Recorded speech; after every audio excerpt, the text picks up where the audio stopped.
Krishna classes के YouTube channel पर बच्चों आप सबका स्वागत है। हमारी जो करंट अफेयर्स की सीरीज चल रही थी उसमें मैं आज आप लोगों के लिए क्लास लेकर आया हूं। तो चलिए अब हम ये क्लास स्टार्ट करते हैं। आज का हमारा पहला क्वेश्चन क्या है, देखिए। हाल ही में खादी एवं ग्रामोद्योग आयोग द्वारा बने खादी फैब्रिक फुटवियर का उद्घाटन किसने किया। यानी कि अब हिंदुस्तान में एक नई शुरुआत होने जा रही है। वो शुरुआत क्या है कि खादी के जूते बनाए जाने की शुरुआत की जा रही है। खादी के क्या बनाए जाने की शुरुआत की जा रही है? जूते बनाए जाने की शुरुआत की जा रही है। और इस चीज की शुरुआत किसके द्वारा की गई? यानी खादी फैब्रिक फुटवियर का उद्घाटन किसने किया बच्चों? यह उद्घाटन किया नितिन गडकरी ने। यानी कि अब क्या होगा, खादी से जूते बनेंगे,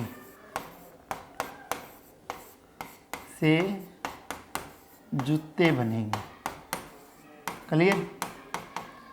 खादी से क्या बनेंगे? जूते बनेंगे। इसमें जो खादी के जूतों के 15 नए डिजाइन लॉन्च किए गए। ये 15 डिजाइन जो लॉन्च किए गए हैं ये किसके लिए लॉन्च किए गए? फीमेल के लिए। और 10 डिजाइन इसमें लॉन्च किए गए हैं। और ये 10 डिजाइन किसके लिए लॉन्च किए गए हैं? मेल के लिए। यानी 15 डिजाइन फीमेल के लिए और 10 डिजाइन मेल के लिए लॉन्च किए गए, क्लियर। जो जूतों के अगर बिजनेस की बात करना चाहूं, जूतों के व्यापार की बात करना चाहूं, तो जूतों के व्यापार में जो पहला देश कौन सा है? चीन। और जूतों के व्यापार में दूसरे नंबर पर कौन सा देश है? अमेरिका। और जूतों के व्यापार में तीसरे नंबर पर कौन सा देश है? आपका अपना देश यानी भारत, क्लियर।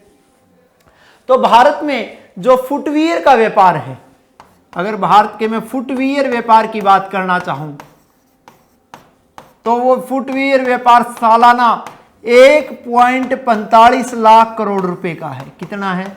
1.45 लाख करोड़ रुपीज का फुटवियर का व्यापार है हिंदुस्तान में। सालाना फुटवियर का व्यापार है। और फुटवियर का हम निर्यात भी करते हैं। फुटवियर का क्या करते हैं? निर्यात भी करते हैं। यानी फुटवियर हमारी विदेशी आय का स्रोत भी है। और फुटवियर का हम कितना व्यापार करते हैं? एक साल में 45,000 से लेकर 55,000 करोड़ रुपीज का हम इसका व्यापार करते हैं। यानी 45,000 से लेकर 55,000 करोड़ रुपए तक के जूते हमें एक साल में दूसरे देशों को क्या कर देते हैं बच्चों? निर्यात कर देते हैं। और अब सूक्ष्म एवं लघु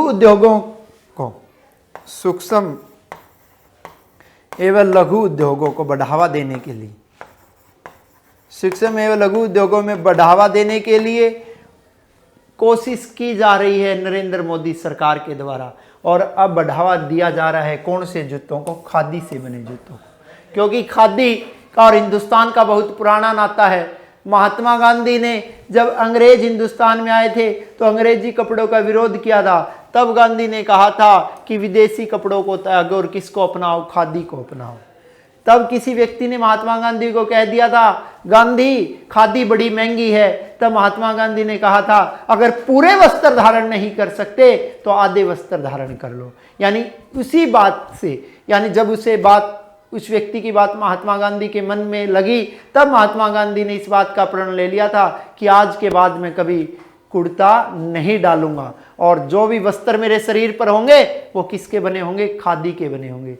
और उन्हीं आधे वस्त्रों के कारण लॉर्ड चर्चिल ने महात्मा गांधी को अर्धनंगा फकीर भी कहा था। तो अब मैं स्क्रीन पर आपको इसका लोगो दिखा देता हूं। ये खादी के बने जूते हैं, क्लियर है।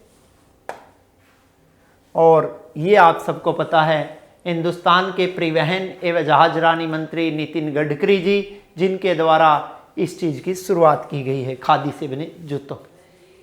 अगला क्वेश्चन क्या है?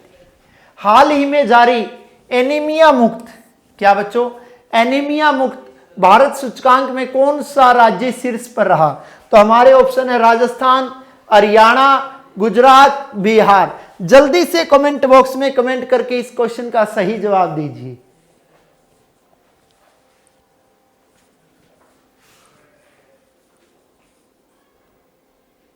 तो इस क्वेश्चन का हमारा सही जवाब बच्चों क्या है? हरियाणा, यानी आपका अपना प्रदेश हरियाणा, जिसने 100 में से कितने अंक प्राप्त किए हैं बच्चों? 46.7 अंक प्राप्त किए हैं।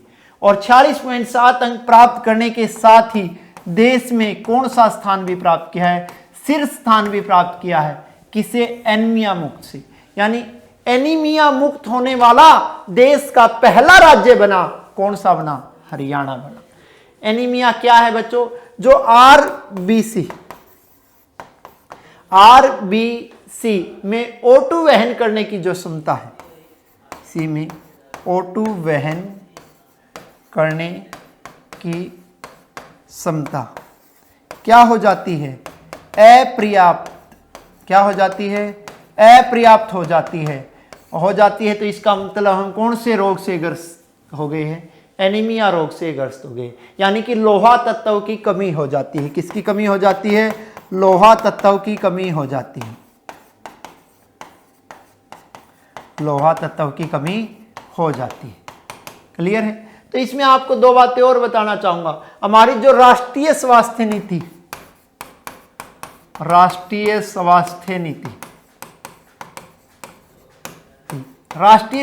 नीति 2020 का लक्ष्य था कि भारत को किससे मुक्त किया जाए? एनीमिया से मुक्त किया जाए। यह राष्ट्रीय स्वास्थ्य नीति के 2020 के वर्ष पूरा होने से पहले ही इस लक्ष्य को हासिल कर लिया है।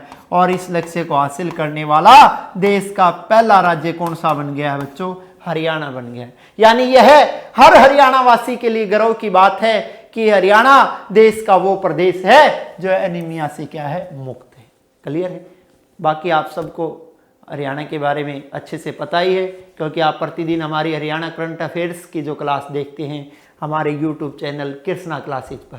क्लियर है? उसके अलावा हमने कृष्णा क्लासेज की एक ऐप भी लॉन्च कर दी है जिसका नाम है केसी ऑनलाइन क्लासेज।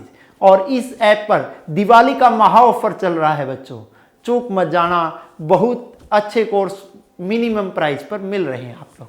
तो अगला क्वेश्चन, इससे पहले यह आपके सामने स्क्रीन पर है हरियाणा डॉग्स, एनीमिया मुक्त भारत, एनीमिया मुक्त हरियाणा। अगला क्वेश्चन क्या है देखिए। 20 अक्टूबर को विश्व सांख्यिकी दिवस का आयोजन किया गया। इसका विषय क्या था? यानी 20 अक्टूबर को जो विश्व सांख्यिकी दिवस मनाया गया बच्चों, उसका सब्जेक्ट क्या था? विषय क्या था? हमारे ऑप्शन है connecting the Asia with world, connecting the world with data we can trust, connecting the India with world और connecting the world with Corona.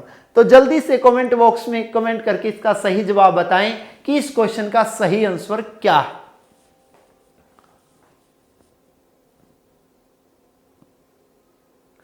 तो इसका हमारा सही आंसर है बच्चों connecting the world with data we can trust. Clear है? जो विश्व सांख्यिकी दिवस है, सबसे पहले तो मैं आपको बताना चाहूंगा जो इसकी शुरुआत की गई थी, यानी विश्व सांख्यिकी दिवस की जो शुरुआत हुई थी, कब हुई थी? 2010 में। यानी विश्व सांख्यिकी दिवस पहली बार कब मनाया गया था? 2010 में। यह हर कितने वर्ष के बाद मनाया जाता है? 5 वर्ष के बाद मनाया जाता है। विश्व सांख्यिकी दिवस हर बार कितने वर्ष के बाद मनाया जाता है? 5 वर्ष के बाद मनाया जाता है। यानी दूसरी बार सांख्यिकी दिवस कब मनाया गया? 2015। तीसरी बार सांख्यिकी दिवस कब मनाया गया? 2020 में। और 2020 के सांख्यिकी दिवस का विषय क्या था? Connecting the world with data we can trust. Clear? यह दिवस मनाने का उद्देश्य है वैश्विक स्तर पर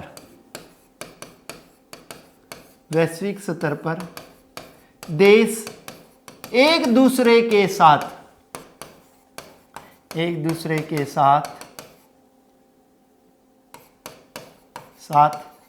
आधिकारिक डाटा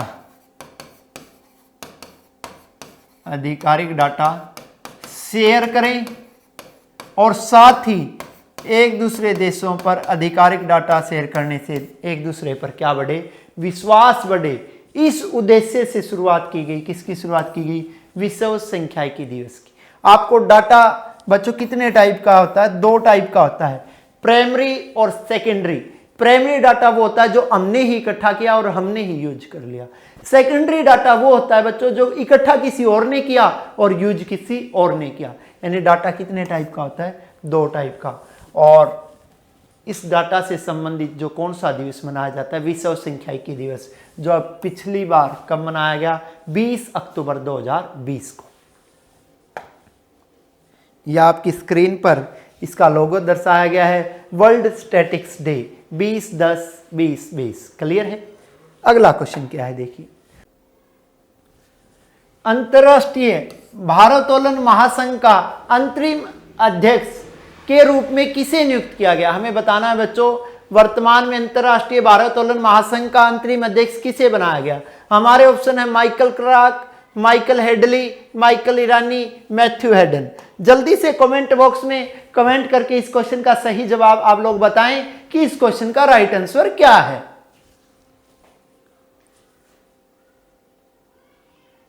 तो इसका हमारा राइट आंसर बच्चों, जैसा कि आपको इंडिया की बात हो रही है, थोड़ा थोड़ा पता भी लग रहा होगा, इसका सही आंसर क्या है? माइकल ईरानी।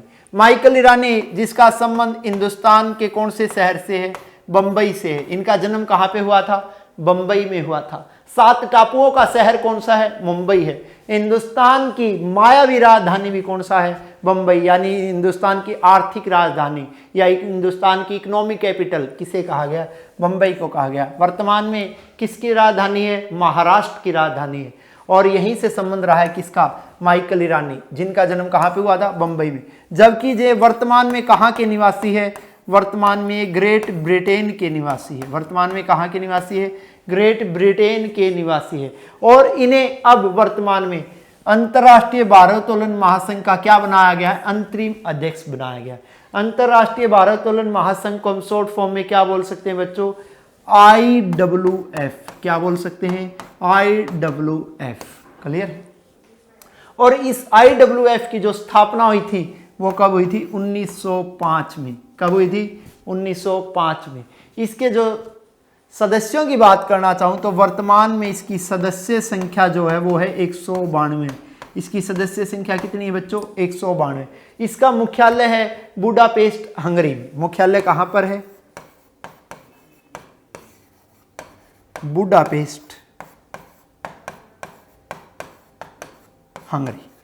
इसका मुख्यालय कहाँ पर है बच्चों? बुडापेस्ट, जो कहाँ पे पड़ेगा? हंगरी में मुख्यालय है। किसका है? अंतर्राष्ट्रीय भारोत्तोलन महासंघ का मुख्यालय। क्लियर? ये है कौन? माइकल ईरानी, जिन्हें अपॉइंटमेंट दी गई है IWF के अंतरिम प्रेसिडेंट। अंतरिम का मतलब है ये परमानेंट नहीं है, अस्थायी है, कुछ समय के लिए नियुक्त किए गए हैं। अगला क्वेश्चन क्या है? चर्चित कयोड है हमें बताना है जो कयोड क्या है। एक मोबाइल ऐप है, एक वेबसाइट है, या एक कोरोना किट है, या एक रोबोट है? जल्दी से कमेंट बॉक्स में कमेंट करके इस क्वेश्चन का सही जवाब आप लोग बताएं कि ये कयोड है क्या। तो इसका हमारा सही आंसर बच्चों क्या है? यह एक वेबसाइट है। और यह वेबसाइट का संबंध किससे है? कोविड-19 से। किससे है बच्चों? कोविड-19। यानी कोविड-19 से जुड़े जितने भी प्रशिक्षण हैं उन सब की जानकारी मिलेगी। और उन सब प्रशिक्षणों की जानकारी हमें कौन सी वेबसाइट पर मिलेगी? कयोड नाम की जो वेबसाइट है उस पर मिलेगी। इसके अलावा कोविड-19 से रिलेटेड जितनी भी औषधि है, या उनके निदान का क्या तरीका है, या उसके उपचार में यूज होने वाले उपकरण, इन सब की जानकारी हमें इस एक ही साइट पर उपलब्ध करवाई गई है। और इसके अलावा हम कोविड-19 की वर्तमान स्थिति की भी जानकारी प्राप्त कर सकते हैं कि वर्तमान में क्या स्थिति है।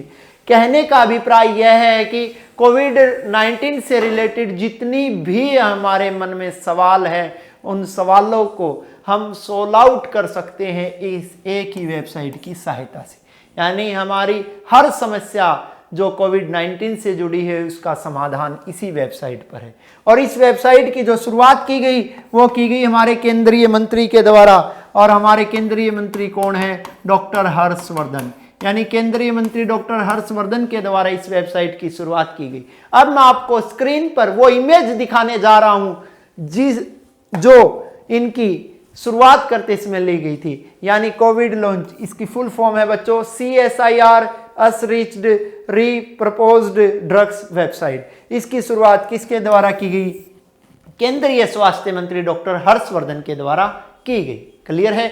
अगला क्वेश्चन क्या है देखिए, हाल ही में किस देश के वैज्ञानिकों ने इंसान के गले में एक और लार ग्रंथि खोजी है, जिसका नाम है ट्यूबेरिले सेलिब्री इलेंड्स का पता लगाया है। तो हमें बताना है कि कौन से देश के वैज्ञानिकों ने यह गले में एक नई लार ग्रंथि खोजी है। हमारे ऑप्शन है बच्चों अमेरिका, रूस, जापान, नीदरलैंड। जल्दी से कमेंट बॉक्स में कमेंट करके इस क्वेश्चन का सही जवाब आप लोग मुझे बताएं कि इस क्वेश्चन का हमारा राइट आंसर क्या है। तो इस क्वेश्चन का हमारा सही आंसर क्या है बच्चों? नीदरलैंड। यानी कहां के वैज्ञानिकों ने गले में एक नई लार ग्रंथि खोजी है? नीदरलैंड के वैज्ञानिकों ने खोजी। जब नीदरलैंड के वैज्ञानिक गले के कैंसर का उपचार कर रहे थे, गले के कैंसर का उपचार कर रहे थे,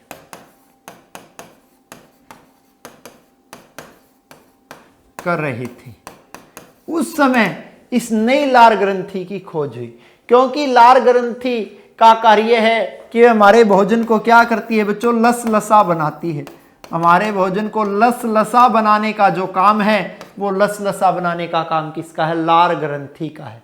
और नीदरलैंड एक ऐसा देश है, यूरोपीय देश।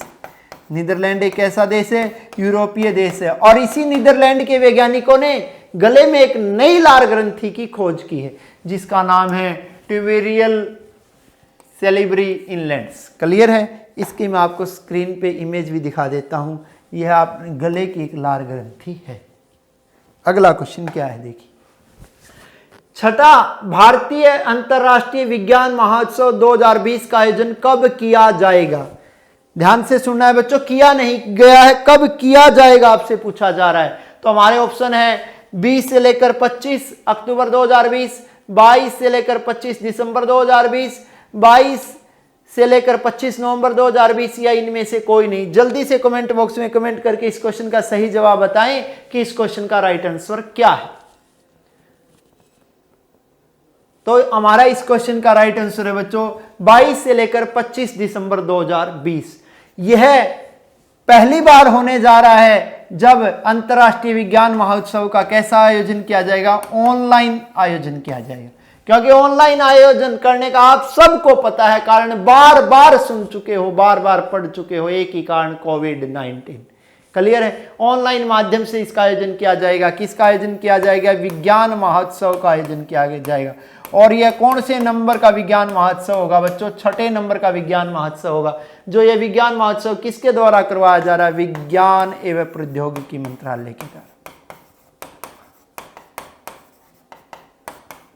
किसके द्वारा करवाया जा रहा है? विज्ञान एवं प्रौद्योगिकी मंत्रालय के द्वारा। इस विज्ञान महोत्सव को करवाने के पीछे एक उद्देश्य है, जो हमारे ग्रामीण क्षेत्रों में जो बच्चे हैं जो साइंस से जुड़ना चाहते हैं या जिनकी साइंस में रुचि है, उन बच्चों की जो जिज्ञासाएं हैं, उन जिज्ञासाओं को बढ़ावा देना और उन्हें साइंस से अवगत करवाना कि साइंस है क्या, यानी विज्ञान की उन बच्चों को जानकारी देना ही एकमात्र उद्देश्य है अंतर्राष्ट्रीय विज्ञान महोत्सव का। क्लियर है? ये होगा 6 इंडिया इंटरनेशनल साइंस फेस्टिवल 22 से लेकर 25 दिसंबर 2020। किसके नेतृत्व में? डॉक्टर हर्षवर्धन के नेतृत्व में।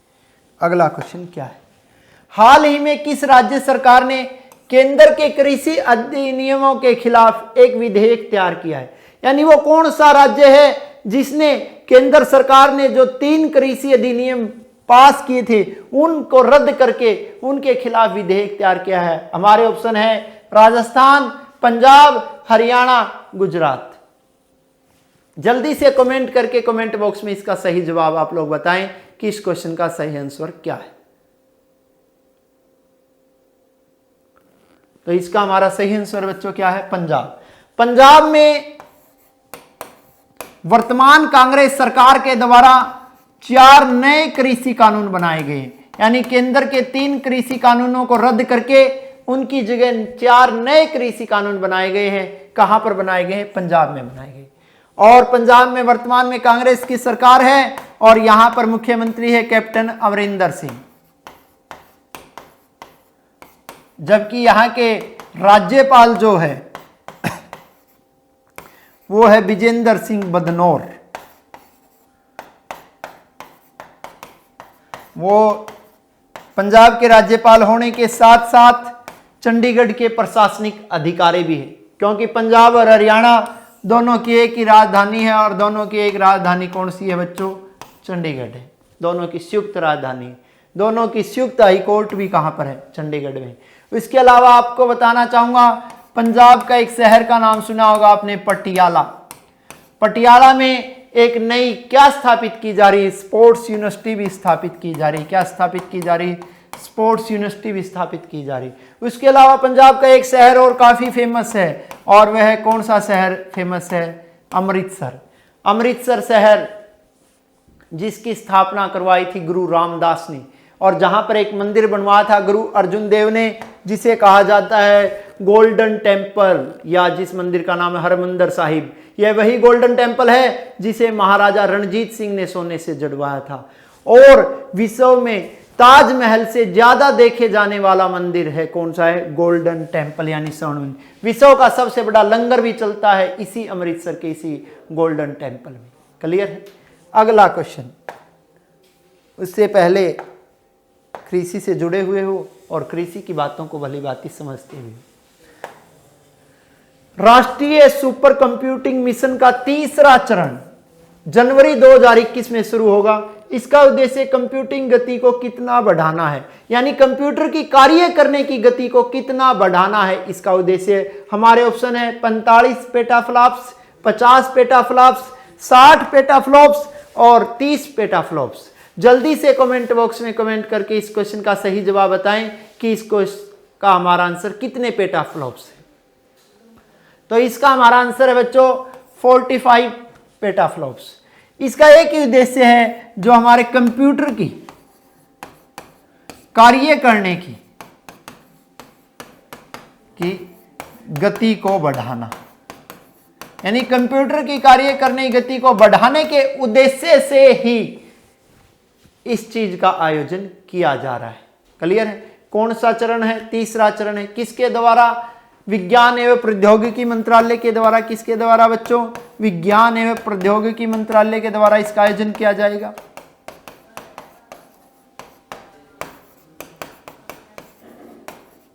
इसके अलावा इसके बारे में बात करना चाहूं तो यही बातें हैं कि centre for development of advance computing, जो प्रोसेसिंग स्पीड है कंप्यूटर की, उसको किस में नापा जाता है? पेटाफ्लॉप्स में नापा जाता है। और यह एक कंप्यूटर की गति को कितना बढ़ाना चाहते हैं? 45 पेटाफ्लॉप्स बढ़ाना चाहते हैं। ये रहा भाई, third phase of the national super computing mission start in January next year, या नेक्स्ट ईयर का मतलब 2021 से है। अगला क्वेश्चन क्या है? किस राज्य ने सरकारी स्कूलों में स्मार्ट ब्लैक बोर्ड योजना लागू की है? इसमें हमारे ऑप्शन है बच्चों राजस्थान, कर्नाटक, बिहार, तमिलनाडु। जल्दी से कमेंट बॉक्स में कमेंट करके इस क्वेश्चन का सही जवाब बताएं कि इस क्वेश्चन का हमारा राइट आंसर क्या है। तो इसका हमारा राइट आंसर क्या है बच्चों? तमिलनाडु। क्योंकि तमिलनाडु के सभी सरकारी विद्यालयों में, यानी सभी सरकारी विद्यालयों से मेरा मतलब तमिलनाडु के 80,000 सरकारी विद्यालयों में अब लगाए जाएंगे। कैसे बोर्ड लगाए जाएंगे बच्चों? स्मार्ट ब्लैक बोर्ड लगाए जाएंगे। इस तरह के बोर्ड जिस पे आज आपकी यूट्यूब की क्लास दी जा रही है, यही आपके स्मार्ट ब्लैक बोर्ड। और ये स्मार्ट ब्लैक बोर्ड कौन से राज्य में लगाए जाएंगे? तमिलनाडु में लगाए जाएंगे। क्लियर है? यानी डिजिटल इंडिया को बढ़ावा दिया जा रहा है, क्योंकि अब एजुकेशन भी दिन प्रतिदिन डिजिटल होती जा रही है। साथ ही एक ऐप भी लॉन्च की गई थी बच्चों से रिलेटेड। कौन सी ऐप लॉन्च की गई थी? मनोदर्पण पहल। कौन सी ऐप लॉन्च की गई थी बच्चों? मनोदर्पण पहल। इसका एक ही उद्देश्य था, बच्चों की मानसिक परेशानी को दूर करना, क्योंकि कोविड-19 के दौरान बच्चे बड़े मानसिक परेशान हुए हैं, क्योंकि एजुकेशनल इंस्टीट्यूशंस, चाहे वो स्कूल हो या कॉलेज हो या यूनिवर्सिटियां, बंद कर दी गई थी। इसलिए बच्चों को मानसिक परेशानी से बाहर निकालने के लिए क्या शुरू की गई थी? मनोदर्पण पहल शुरू की गई थी। और अब यहाँ तमिलनाडु में सभी सरकारी विद्यालयों में स्मार्ट ब्लैक बोर्ड क्या किए जा रहे हैं? स्थापित किए जा रहे हैं। और आप सबको पता है हिंदुस्तान के शिक्षा मंत्री है रमेश पोखरियाल। कौन है बच्चों? रमेश पोखरियाल। ये होंगे इस तरह के स्मार्ट ब्लैक बोर्ड। तो आज की बच्चों हमारी ये करंट अफेयर्स की क्लास यहीं पर कंप्लीट होती है। क्लास से विदा लेने से पहले मैं आपकी 2 मिनट और लेना चाहूंगा, क्योंकि कृष्णा क्लासेज आप लोगों के लिए एक ऐप लेके आई है। उस ऐप का नाम है केसी ऑनलाइन क्लासेज। और इस ऐप पर आज यानी 9 तारीख से लेकर 15 तारीख तक बच्चों क्या चल रहा है? महा ऑफर चल रहा है। यानी कि ऑनलाइन कोर्सेज में बहुत बेहतरीन छूट दी गई है और आप लोग इस छूट का लाभ उठाएं और अपनी जरूरत के अनुसार कोर्स परचेज करें। जैसा कि आपको पता है हमारे एचटेट के एग्जाम्स की डेट आ गई है, सीटेट के एग्जाम्स की डेट आ गई है, राजस्थान में पुलिस का एग्जाम हो गया है, उसी प्रकार हरियाणा में भी कभी भी एचएसएससी पेपर लेने का धमाका कर सकती है। तो इस धमाके से पहले आप लोग तैयार हो जाएं और केसी ऑनलाइन क्लासेज के साथ जुड़कर अपने भविष्य को सुरक्षित करें। धन्यवाद।